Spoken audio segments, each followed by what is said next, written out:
Podcast kali ini saya mengundang seorang pengusaha dan pecinta kelor di Kabupaten Bangkalan. Banyak sekali produk-produk olahan yang berhasil diciptakan dari kelor. Langsung saja saya sapa. Apa kabar, Mas Hasin? Alhamdulillah sehat, baik Mas Badurus. Keluarga sehat ya? Sehat semua. Usaha juga Lancar, alhamdulillah. Sebelumnya saya ucapkan terima kasih terlebih dahulu Mas Hasin sudah meluangkan waktu berkenan untuk ngobrol di 0% Podcast.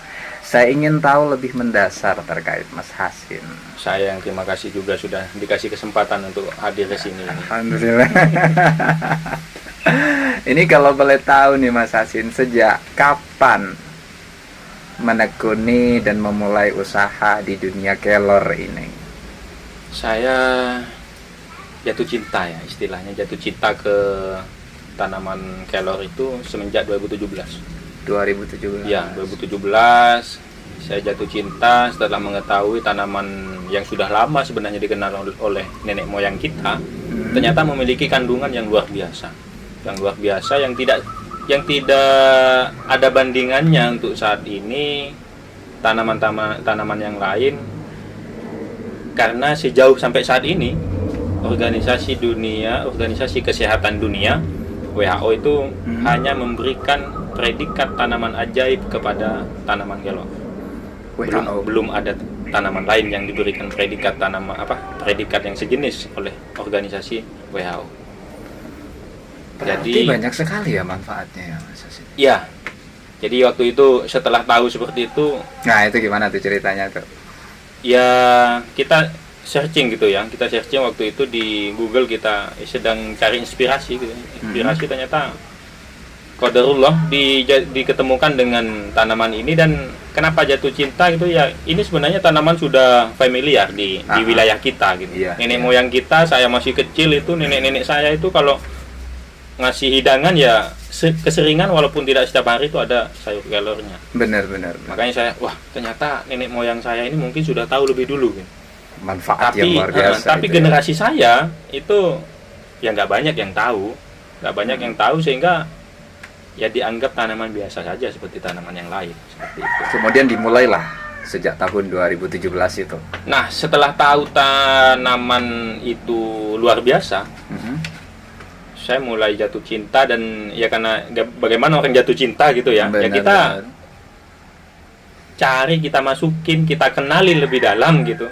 Lebih dalam, baik itu kita cari literatur di Google, kita cari dosen-dosen atau ilmuwan yang dia menekuni dunia pertanian untuk bercerita tentang tanaman ini. Terus sampai pada waktu itu saya berangkat ke Jawa Tengah untuk khusus mendalami tanaman ini. Dan alhamdulillah semakin mengenal semakin jatuh cinta. Hingga saat ini ya. Ya, hingga saat ini. Kalau saya kasih pilihan nih Mas Hasin,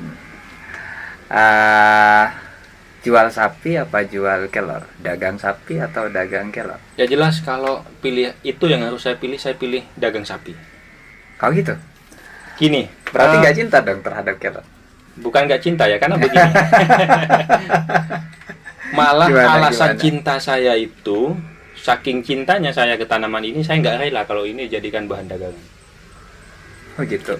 Saya saking cintanya ke tanaman ini, saya nggak rela kalau ini hanya didasarkan menekuni tanaman ini hanya didasari untuk untung dan rugi. Kalau dagang kan itu hitung-hitungannya. Nggak mungkin saya dagang nggak mempertimbangkan untung dan ruginya, laba dan ruginya. Tapi karena saya jatuh cinta sama tanaman ini, saya ingin menekuni tanpa harus berhitung untung dan ruginya dalam bentuk angka. Cuman untung dan rugi dalam bentuk yang lain. Jadi saya lebih, kalau dibilang itu, lebih mencintai tanaman ini, bagaimana kelebihan tanaman ini bisa menjadi kekayaan yang dimiliki oleh negeri kita, oleh bangsa kita, yang dimanfaatkan sebaik mungkin untuk kemaslahatan kita, terutama untuk kesehatan kita. Karena sampai sejauh ini Mas Badrus bisa cek gitu ya, bisa cek data-data stunting khusus di Kabupaten Bangkalan, itu juga masih lumayan gitu, itu masih lumayan. Dan kita kan kadang bertanya-tanya, kita negara yang kaya, ada tanaman yang diberi predikat oleh WHO sebagai tanaman ajaib, yang kandungan nutrisinya tinggi, Kalorinya yang sudah kita kenal dari nenek moyang kita, yang kita dari kecil sudah disuguhi, tapi miris masih ada yang bayi-bayi yang kurang gizi. Ada yang salah berarti, kan seperti itu. Kalau yang diangkat ke permukaan sejauh ini kan, kenapa kurang gizi? Karena mereka ekonominya rendah, tidak mampu membeli susu, tidak mampu membeli telur, dan tidak mampu membeli nutrisi-nutrisi daging dan yang lain. Tapi bagi saya, nutrisi kan tidak harus ada di susu, tidak harus didapatkan dari telur, tidak harus didapatkan dari daging. Ternyata WHO loh yang mengatakan, bukan saya, nutrisi yang tinggi adalah di tanaman kelor. Di kelor ini. Betul.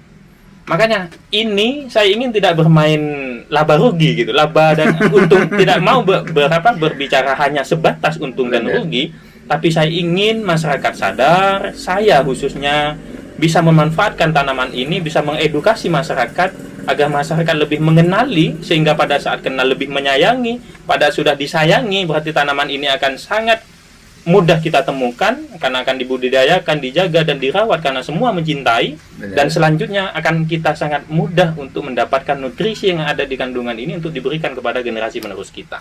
Sehingga manfaatnya selalu bisa dirasakan ya. Betul. Khususnya di Kabupaten Bangkalan. Nah, saya lanjutkan, kalau berbicara bisnis, bisa dikatakan ini tidak prospek di bisnis. Kok gitu? Tapi kan manfaatnya banyak. Betul. Kenapa saya katakan ini tidak prospek di bisnis, dalam tanda kutip loh ya? Ya. Karena semua masyarakat bisa menanam. Semua masyarakat Bisa menanam. Tidak butuh lahan yang luas, tidak butuh perawatan khusus. Sangat mudah. Mas Baturus kalau nggak percaya, besok ambil satu batang, tancapkan di halaman Mas Baturus, hidup dengan sangat sempurna, dengan sangat bagus. Setiap hari bisa diambil, semakin diambil semakin banyak daunnya. Semakin banyak ya. Lantas kenapa masih harus beli? Bagi saya. Cuman kalau tidak prospek di bisnis, kenapa Mas Hasin tetap tekuni? Nah, begini, kembali kepada saya katakan tadi, saya tidak sebagai menekuni sebagai pengusaha ansih tanaman kelor. Makanya kalau teman-teman mengatakan, ya itu hanya sebagian lah, sebagian bisa dikatakan. Karena begini, pada saat tanaman ini mudah untuk ditanam, mudah untuk dibudidayakan, mudah diolah untuk diambil nutrisinya, dimasukkan kepada tubuh kita dengan cara dibuat sayur, seperti yang saat ini sudah terbiasa kita nikmati. Kenapa masih harus beli? Kan itu. Sejauh ini saya tidak pernah menyarankan ayo beli. Bahkan kalau ada, ya kalau ada teman-teman WA saya, itu masih ada WA-nya. Kalau panjenengan nggak percaya, WA Mas Hasin, teh kelornya berapa? Harganya dalam sekotak sekian. TB saya bilang. Oke, saya pesan 2. Loh Mas, kenapa masih harus beli? Bukankah di pekarangan banyak? Kalau saya tujuannya adalah berdagang, Mas kenapa beli 2? Enggak nambah jadi 5, kan gitu. Saya malah tanyakan, loh kenapa beli Mas? Kan mudah untuk diambil, kita buatin sayur, malah itu lebih bagus. Lebih bagus. Kandungannya lebih lengkap karena tidak melalui proses yang penting tahu ngolahnya gitu. Kalau ini kan sudah melalui proses. Apapun itu, bahan pangan apapun itu setelah mengalami proses, mau tidak mau diakui atau tidak, pasti ada pengurangan kandungan. Banyak atau tidak. Bahkan bisa saja itu bisa habis kalau pengolahannya salah. Seperti itu. Nah, makanya saya tanyakan kepada teman-teman, kenapa harus beli? Bukankah di pekarangan banyak? Kalau di pekarangan panjenengan nggak ada, di tangga kadang ada, bisa minta gratis. Tanam aja sendiri begitu. Ngolahnya apakah sulit? Tidak. Jadikan sayur. Semua ibu-ibu saya rasa tahu buat sayur kelor. Kalau nggak tahu, di Google sudah ada resep bagaimana buat tanaman kelor, sayur kelor seperti itu. Saya katakan seperti itu. Nggak ujug-ujug. Saya malah nggak senang kalau mereka beli, karena itu bukan tujuan saya. Jadi tujuannya apa? Edukasi masyarakat bagaimana mengetahui tanaman ini adalah tanaman ajaib yang diakui oleh organisasi dunia. Bukan kata saya loh ya. Bukan kata saya. Iya, kata WHO. Dan itu silakan kalau yang nggak percaya, mana buktinya, diakses sendiri di webnya WHO atau dicari sendiri literaturnya. Itu ada, sudah bukan rahasia lagi. Tanaman ini sudah mendapatkan predikat gitu. Itu yang ingin saya sampaikan kepada masyarakat. Sehingga masyarakat sadar tanaman ini penting untuk kita jaga, untuk kita rawat, jangan sampai punah. Jangan sampai nanti di kita ini yang dari dulu itu mudah, karena kita tidak tahu ditebang mati semuanya. Setelah 3 tahun atau setelah berapa waktu kita malah beli dari luar negeri. Iya. Itu yang saya tidak inginkan. Itu yang tidak Padahal diinginkan. saat ini itu di pekarangan sangat Banyak sekali. edukasi itu yang penting agar masyarakat tahu, agar masyarakat paham. Setelah itu masyarakat mencintai dan merawat dan menjaga bersama. Kalau cuman saya, umur saya kan terbatas. Benar. Kalau cuman saya yang menjaga gitu, cuman saya yang mencintai, nggak akan lama. Saya terbatas, waktu saya juga terbatas, usia saya juga terbatas. Oke. Tapi kalau sudah gerakan semua manusia sudah sadar akan itu, gampang saja. Nah, Selain stunting tadi itu, gizi, manfaat terbesar apa yang bisa didapatkan dari kelor ini? salah satu yang sampai saat ini saya juga masih mengagumi tanaman ini, kandungan omeganya. Kandungan omega.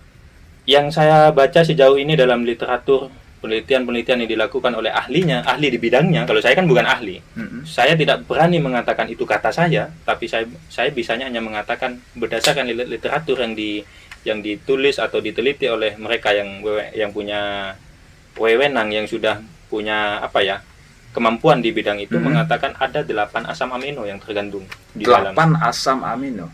dan belum ada di tanaman atau kandungan pangan lain katanya loh ya. Nanti kalau bisa seandainya ada yang mengetahui dan ada, bisa dikoreksi saja. Saya tidak mempatenkan ini sebagai landasan yang benar, tapi sejauh yang saya ketahui belum ada pangan yang 8 asam amino ini ada dalam satu kandungan, dalam satu tanaman, hanya di tanaman kelor. Dan asam amino ini fungsinya adalah untuk daya tahan tubuh. Daya tahan tubuh. Lebih-lebih dalam kondisi pandemi saat ini, daya tahan tubuh sangat penting untuk kita jaga. Gitu.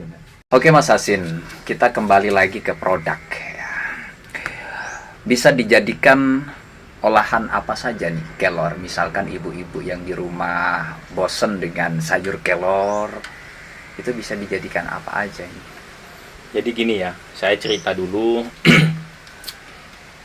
Tadi kan sempat saya cerita bahwasanya di bisnis ini tidak terlalu prospek. Tidak terlalu prospek karena siapapun bisa membudidaya, siapapun bisa menanam, siapapun bisa mengolah. Dan itu tidak membutuhkan keahlian khusus, siapapun bisa gitu. Cuma ada celah memang untuk ini menjadi peluang bisnis karena memang tidak semua orang sempat. Tidak semua orang sempat. Nah, sehingga dasar itulah muncul teh kelor. Teh seperti ini praktis. Ini praktis sehingga siapapun yang mungkin tidak punya waktu lama untuk buat sayur gitu ya. Buat sayur, sehingga ini menjadi praktis bagi orang yang dia sering keluar kota, sering kerja kantoran. Tinggal bawa ini, ada air hangat di kantor, diseduh sudah bisa dinikmati. Itu cara lain menikmati tanaman ini gitu. Tidak harus sebagai kelor, karena bagaimanapun kalau yang orang tua kita kenalkan kan hanya sebatas sayur. Iya, benar. Sehingga timbul masalah karena tidak semua orang suka sayur, yang pertama. Tidak semua orang suka sayur, yang kedua tidak semua orang sempat buat sayur. Ya betul. Bagi mereka yang sudah jam terbangnya tinggi, nggak ada waktu untuk buat sayur tuh gitu loh, makanya tidak ada waktu untuk masih metik, lorot, terus buat sayur, itu nggak ada waktu. Maunya dia yang sudah praktis. Nah, ini solusinya. Saya berikan solusi agar tetap bisa mendapatkan manfaat dari tanaman kelor dengan waktu yang tidak banyak. Solusinya adalah yang praktis-praktis seperti ini. Terus kenapa saya olah menjadi kayak mie, pentol? Itu adalah inovasi karena tanaman kelor ini kandungannya nutrisinya tinggi dan baik, dan baik untuk anak-anak. Sangat baik untuk anak-anak. Bahkan di Eropa, saya sempat baca di literatur itu mengatakan ini digunakan untuk pencegahan stunting, pencegahan gizi buruk gitu loh. Dengan itulah saya berupaya biar anak-anak saya, anak-anak tetangga saya, suka makan tanaman ini. Tapi yang disajikan sejauh ini kan hanya sayur kelor. Benar. Ternyata tidak mau, anaknya nggak mau gitu loh. Jangankan sayur kelor, sayur yang lain aja kan sulit anak-anak makan sayur itu. Ketika diolah jadi mie, Setelah diolah jadi mie, jadi pentol, jadi teh seperti ini, kok malah sangat senang, sangat suka senang, gitu. ya. Nah, itu hanya sebagai pengembangan saja, sebagai pengembangan inovasi yang kita buat agar bisa dinikmati oleh semua kalangan. Benar. Ada kadang anak-anak muda milenial yang saat ini senangnya makan mie. Tapi mie yang kadang ada kan katanya kurang sehat gitu loh. Kita buatkan mie dengan makan enak tapi tetap dapat manfaatnya gitu. Kan kadang kalau anak milenial makan sayur enggak banget gitu. Enggak gaul gitu ya. Mereka maunya makan mie di kafe gitu ada pentolnya gitu, makan yang instan-instan. Tapi bagaimana mereka yang milenial ini, karena yang mereka milenial ini kan juga generasi kita. Benar. Generasi penerus kita, bagaimana dia juga tidak kekurangan nutrisi, kita olah menjadi makanan itu, sehingga mereka semua milenial, anak-anak suka makan. Secara tidak sadar mereka makannya lahap, tapi nutrisinya juga masuk. Sehat begitu iya. ya. Oke, sejauh ini sudah kemana aja nih Mas penjualannya? Kalau teh kelor ini saya rasa sudah se-Indonesia ya. Sudah se-Indonesia? Ya. Kita ke Bali pernah, ke Ini. Jakarta pernah, ya. Moringa Infusion daun kelor celup. Ini sampai ke Bali? Ya. Saya pernah kirim. Ya ada pembeli-pembeli gitu. Pembeli-pembeli gitu ya Mas ya. Berarti sudah se-Indonesia nih teman-teman. Saya cantumkan juga nanti ya. Ada Boleh. ininya nggak? Ada websitenya atau apa? Saya lebih main di apa itu, toko modern itu. Online kayak Shopee, kayak Tokopedia gitu. Oke, boleh nanti saya cantumkan. Oke, saya cantumkan di kolom deskripsi. Teman-teman yang mau sehat bersama dengan kelor, tadi manfaatnya sangat banyak sekali nih Mas Hasin. Oke. Saya tadi tertarik masalah sapi dan kelor. Saya kasih pilihan Mas Hasin, kalau saya kasih pilihan dagang sapi atau kelor, pilih dagang sapi. Kenapa? Ya, Kelor bukan untuk dagang menurut Mas Hasin. Betul, Kalau boleh saya bilang ini adalah pengabdian untuk menyehatkan seluruh warga, mengentaskan dari stunting dan yang sebagainya, mungkin begitu ya. Salah satu visi dan misinya ya. Kalau saya Gimana? lebih saking cintanya saya kepada negeri ini, kepada bangsa ini, dan ini yang bisa saya lakukan. Kalau yang lain misal TNI gitu ya, mereka kan cinta sama negeri ini, mereka bisa berjuang menjaga perbatasan gitu. Oke. Atau Mas Badus sendiri mencintai Indonesia dengan cara buat podcast, mengangkat kisah-kisah inspiratif. Benar. Saya punya Cara yang luapan lain, cinta sendiri gitu. Luapan cinta saya kepada negeri ini, bangsa ini, saya hanya bisa berbuat ini gitu. Iya, Berbuat iya. ini bagaimana nanti masyarakat semua sadar, masyarakat semua mencintai tanaman ini dan menjadikan tanaman ini sebagai asupan nutrisinya. Karena mudah, murah, dan simpel lah. Nggak Sapi butuh. tadi itu. Kalau dagang sapi, karena memang sapi itu ya, Ya. Madura punya sapi khusus lokal kita dan sangat prospek memang. Sangat prospek ya. Kalau disuruh dagang, saya mending dagang sapi aja. Cepat kayanya gitu. Oke. Kelor ini bagus untuk seluruh usia nggak Mas? Iya. Bahkan kalau anak-anak lebih diutamakan karena kan anak-anak lebih butuh Balita aman? aman. Tapi kalau wanita lebih kepada mending ibunya karena dia kan nyusu.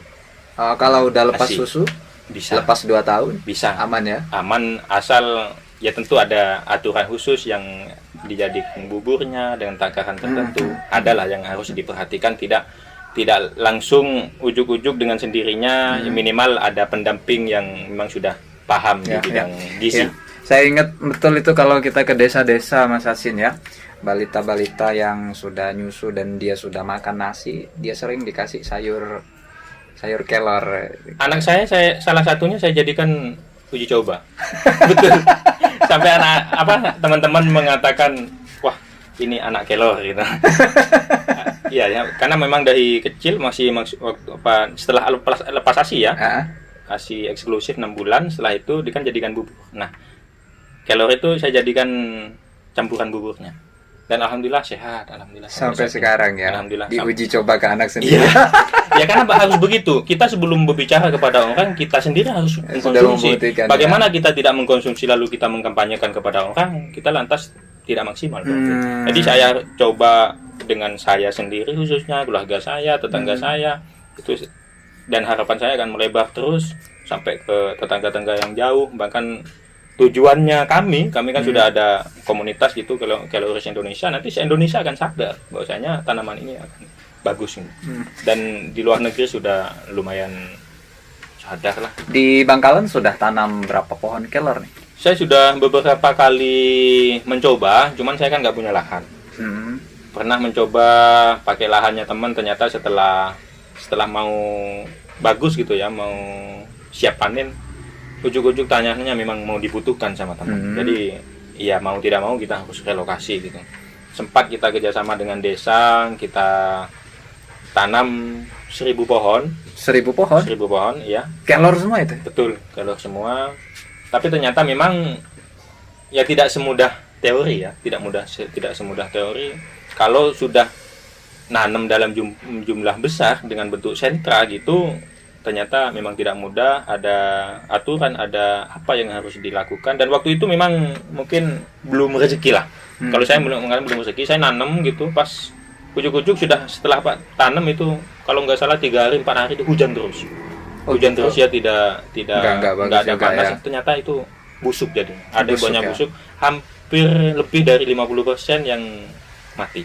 Oke. Mas Hasin di Bangkalan ini tinggal di Saya saat ini di Socah. Di Socah. Ya, di Socah di Bilaporai. Di Bilapora. Kalau nanti misalkan ada teman-teman mau memperdalam pengetahuan tentang kelor, ini boleh ke Mas Hasin? Dengan senang hati. Dengan senang hati, open sekali ya. Iya. Khusus Asal di kelor ini ya. Tujuannya sama, misinya sama gitu loh. Cuman kalau waktunya aja tinggal menyesuaikan aja. Ya. Ini luar biasa sekali, dan teman-teman bila ingin menikmati sensasi rasa dari daun kelor celup, teh kelor, ini bisa langsung nanti klik link yang saya cantumkan di kolom deskripsi ya. Saya minta linknya nanti Mas Hasin. Mari bersama-sama kita sehatkan Indonesia lewat kelor. Yang ingin tahu bagaimana kelor lebih dalam bisa langsung menghubungi Mas Hasin. Bisa langsung ke rumah. Biasanya kalau saya lagi di rumah itu, ya saya suguhin yang sederhana. Ada yang sudah dalam bentuk olahan gitu. Jadi bisa langsung dinikmati. Tapi sekali lagi loh ya, saya tidak promosi, saya tidak jualan. Ya. Ini saya bandrol dengan harga cukup mahal. Betul, karena memang tujuan saya bukan dagang. Jadi kalau Mas Badrus tadi sempat memasarkan gitu ya, alhamdulillah lah kita gitu. Tadi kan udah dijelaskan. Cuman tujuan utamanya bukan itu gitu. Kalau saya menyarankan jangan beli malah. Jangan beli, ayo tanam, ayo nikmati, ayo kenali dan manfaatkan untuk keluarga. Betul. Ini adalah masa depan gitu. Ini masa depan kita. Murah daripada kita memperjuangkan susu yang mungkin kita tidak semua bisa beli gitu ya, atau daging yang tidak semua kita mampu beli. Kalau yang mampu beli sih sah-sah saja, tapi bagi mereka yang masih belum bisa ke sana, daun ini cukup untuk memenuhi nutrisi kita. Dan itu sudah diakui oleh WHO ya. Betul, bukan katanya saya. Kalau katanya saya bukan ahlinya di bidang itu. Luar biasa sekali manfaat kelor. Terus apa visi dan misi ke depan yang ingin diwujudkan oleh Mas Hasin? Saya punya impian khususnya di Madura ini nanti ada sentra tanaman kelor itu ya. Sempat yang kemarin saya tanam 1.000 itu kan adalah salah satu upaya bagaimana saya mewujudkan impian saya. Jadi saya inginnya nanti ada tamu, ada kunjungan, ada mahasiswa mau penelitian gitu lah. Ada siapapun yang ingin mempelajari tentang tanaman ini, tinggal datang ke sentra saya. Di situ misalnya pintu masuk langsung ke kebun. Setelah itu nanti dari kebun itu kita bisa saya buat sistem pertanian terintegrasi. Jadi ada sentra tanaman kelor, di samping itu nanti ada peternakan yang itu dikasih makan dari tanaman kelor, dari limbahnya tanaman kelor itu ya. Karena ada penelitian juga mengatakan bahwasanya ternak yang dikasih pakan dari tanaman ini hasil dagingnya berbeda, lebih baik. Itu katanya penelitian, bukan kata saya gitu. Itu karena penelitian. Makanya saya ingin nanti ada peternakan gitu. Nah, setelah keluar dari peternakan ini, di sebelah sininya ada industri pengolahan. Industri pengolahan yang mengolah hasil kebun ini dan hasil peternakan ini menjadi tanaman siap santap, tanaman siap saji gitu ya. Seperti ini kan sudah siap saji nih. Jadi diolah di situ, nanti para pembelajar, mahasiswa, peneliti atau dosen atau pemerintahan bisa langsung masuk ke sentra industri ini, melihat langsung proses pengolahan ini. Sampai dari daun bisa jadi teh, dari daun bisa jadi mie gitu ya. Di situ sentranya sampai menjadi produk jadi, dan itu dipajang di depan. untuk oleh-oleh siapa kalau Sebagai biasanya kan oleh-oleh ya. kalau ada kunjungan kan biasanya mereka langsung pengen beli tuh, Bener, pengen beli dan bener, pengen bener. bawa gitu. Nah di situ di depan langsung ada oleh-oleh. Nah ini adalah impian saya, adalah pertanian terintegrasi yang kalau ini terwujud juga akan menjadi kebanggaan daerah. Mohon doanya juga dari Amin. pemirsa itu. Entah butuh berapa Amin. tahun saya bisa mewujudkan itu nantinya. Semoga setelah podcast ini. Amin, amin, amin. Amin. Ada yang terketuk misalkan. Ayo Mas Asin, kita wujudkan itu bareng-bareng misalkan begitu Siap, kan. siap. Dan semoga seluruh kaula muda khususnya generasi milenial lebih sadar kembali terhadap begitu penting dan besarnya manfaat dari kelor ini. Seperti apa yang disampaikan Mas Asin tadi, bersama-sama mari kita sehatkan Indonesia melalui kelor ya. Salam kelor Indonesia tentunya. Semangat kelor. Luar biasa sekali. Terima kasih Mas Asin. Sama-sama, Mas. Sehat dan sukses selalu. Siap.